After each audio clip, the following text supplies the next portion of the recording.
আমাদের সকলের পরিচিত যোগ একটি হার্মাফ্রোডিটিক প্রাণী, অর্থাৎ যোগ উভয় লিঙ্গ বহন করে থাকে।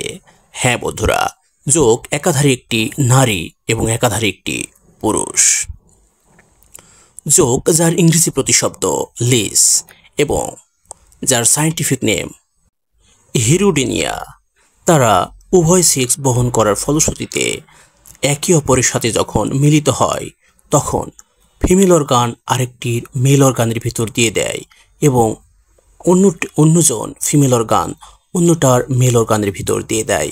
এভাবে তারা পরস্পরের সাথে সেক্স করার ফলশ্রুতিতে গর্ভবতী হয়ে যায় এবং পরবর্তীতে কোকুন নামে এক ধরনের বাস্কেট বা ছোট্ট একটি জেলির মতো থকথকে পদার্থের ভিতরে, যা তারা ডিমকে প্রোটেক্টেড করার জন্য বা প্রোটেকশনে রাখার জন্য তৈরি করে থাকে, তার ভিতরে তারা ডিম দিয়ে থাকে এবং এভাবেই তারা তাদের জীবনচক্র পরিচালিত করে।